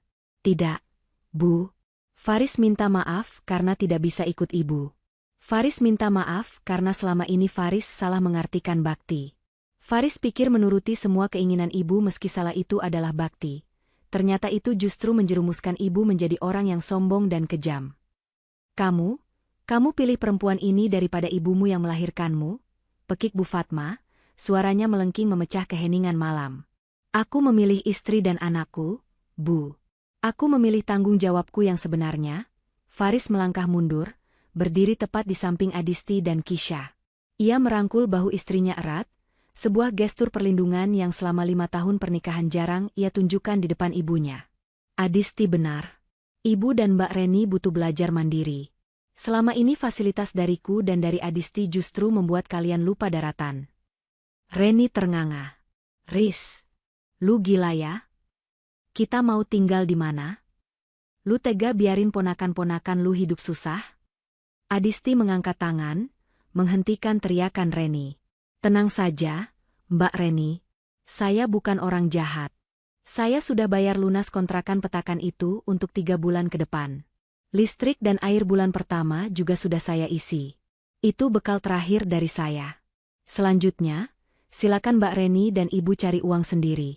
Mbak Reni kan punya suami manajer, masa nggak mampu bayar kontrakan? Adisti memberikan secari kertas berisi alamat kepada sopir pick-up. Pak, Tolong antar mereka dengan selamat. Pastikan semua barang masuk ke dalam kontrakan. Siap, Bu Adisti. Seru sopir itu penuh semangat. Ayo, angkat barang-barangnya ke mobil. Perintah Adisti tegas. Buruh angkut segera menaikkan kardus-kardus terakhir. Bu Fatma dan Reni tidak punya pilihan lain. Mereka tidak mungkin tidur di jalanan. Dengan langkah gontai dan air mata yang terus mengalir, Bu Fatma berjalan menuju mobil pick-up bak terbuka itu. Ia harus duduk di depan berdesakan dengan sopir dan Reni, sementara anak-anak Reni duduk di bak belakang bersama tumpukan kardus. Saat mobil itu mulai menyalakan mesin, Bu Fatma menatap rumah mewah itu untuk terakhir kalinya. Rumah yang dulu ia banggakan sebagai rumah anakku, ternyata adalah milik menantu benalu-nya. Kesombongannya hancur lebur malam itu. Jaga diri ibu baik-baik, ucap Faris lirih saat mobil itu mulai bergerak mundur. Adisti tidak melambaikan tangan. Ia hanya menatap datar hingga lampu belakang mobil itu menghilang di kegelapan malam. Suara deru mesin mobil tua itu perlahan lenyap, digantikan oleh suara angin malam yang menenangkan. Beban berat yang selama bertahun-tahun menindih pundak Adisti seolah ikut terbawa pergi bersama mobil itu. Suasana kembali hening. Kini hanya tersisa mereka bertiga di halaman rumah yang luas itu. Faris berbalik menghadap Adisti. Tanpa kata-kata, pria itu tiba-tiba berlutut di hadapan istrinya dan anaknya. Bahunya berguncang hebat. Tangis yang ia tahan sejak di Bali akhirnya pecah. Maafin aku, Dis. Maafin ayah, Kisha, Isak Faris pilu. Ayah bodoh. Ayah pengecut. Ayah nggak pantas jadi kepala keluarga. Kisha, dengan hati polosnya, mendekat dan memeluk leher ayahnya. Ayah jangan nangis. Kisha sayang ayah. Yang penting ayah udah pulang. Adisti menatap suaminya dengan mata berkaca-kaca. Ia mengulurkan tangan, menyentuh bahu Faris, menyuruhnya berdiri. Bangun, Mas. Kisha nggak butuh ayah yang berlutut. Kisha butuh ayah yang bisa berdiri tegak melindunginya. Ucap Adisti lembut namun penuh wibawa. Faris berdiri, menghapus air matanya kasar. Ia menatap mata istrinya lekat-lekat. Aku janji, Dis. Mulai detik ini, aku akan berubah. Aku akan kerja lebih keras. Aku akan jadi imam yang benar. Tolong kasih aku satu kesempatan lagi. Jangan usir aku. Adisti tersenyum tipis. Ia mengambil sesuatu dari saku celananya. Sebuah kunci dengan gantungan baru berbentuk rumah kecil. Aku nggak pernah berniat mengusirmu, Mas. Kalau aku mau, sudah aku lakukan sejak dulu, kata Adisti sambil meletakkan kunci itu di telapak tangan Faris. Ini kunci apa? Tanya Faris bingung. Bukan kunci rumah ini? Bukan, jawab Adisti, matanya berbinar cerah. Rumah ini memang akan dijual, Mas. Uangnya akan aku depositokan penuh untuk biaya kuliah Kisha sampai S2 nanti. Biar masa depannya aman. Lalu kita tinggal di mana? Kunci yang kamu pegang itu adalah kunci rumah baru kita, jelas Adisti. Ukurannya tidak sebesar ini, lebih minimalis, tapi lokasinya strategis dan lingkungannya asri. Aku membelinya minggu lalu dari hasil tabungan bisnis online aku yang selama ini kamu remehkan. Rumah itu atas namaku dan atas namamu juga, Mas. Kita mulai semuanya dari nol di sana. Hanya ada kita bertiga. Tanpa campur tangan ibu, tanpa drama Mbak Reni. Faris ternganga tak percaya. Kamu memasukkan namaku di sertifikat rumah baru? Iya. Karena aku percaya, jauh di lubuk hatimu, kamu orang baik, Mas. Kamu hanya tersesat karena terlalu takut pada ibumu. Sekarang, buktikan kalau kepercayaanku ini tidak salah. Faris tidak bisa berkata-kata lagi. Ia menarik Adisti dan Kisha ke dalam pelukan erat. Pelukan keluarga yang utuh, hangat, dan untuk pertama kalinya, terasa benar-benar bebas. Malam itu, di bawah langit Jakarta yang mendung, sebuah badai besar telah berlalu dari kehidupan mereka. Bu Fatma dan Reni mungkin sedang meratapi nasib di kontrakan sempit yang panas, menuai buah dari apa yang mereka tanam. Sementara Adisti, sang menantu yang dihina, telah memenangkan pertempuran tanpa perlu mengotori tangannya dengan kekerasan. Ia menang dengan kesabaran, kecerdasan, dan ketegasan yang tepat pada waktunya. Adisti menatap bintang yang samar-samar muncul di balik awan. Ia berbisik pelan dalam hati, "Terima kasih, Tuhan. Keadilan MU memang tidak pernah terlambat." Mereka bertiga masuk ke dalam rumah, menutup pintu rapat-rapat, siap menyongsong hari esok yang benar-benar milik mereka sendiri. Tama. Pesan moral cerita. Hargai pasanganmu, jangan pernah meremehkan pasangan, istri suami, karena kita tidak pernah tahu rezeki atau kekuatan apa yang Tuhan titipkan padanya. Keadilan itu pasti, kesombongan dan kezaliman, terutama kepada keluarga sendiri, anak cucu menantu, pasti akan berbalas. Apa yang kita tanam, itulah yang kita tuai. Bakti bukan berarti buta. Berbakti kepada orang tua itu wajib, tapi bukan berarti membenarkan perbuatan salah mereka. Suami harus bisa bersikap adil dan tegas antara memuliakan ibu dan memuliakan istri. Rezeki orang sabar, kesabaran dan keikhlasan, seperti Adisti, akan selalu membuahkan hasil yang manis dan derajat yang ditinggikan pada waktunya.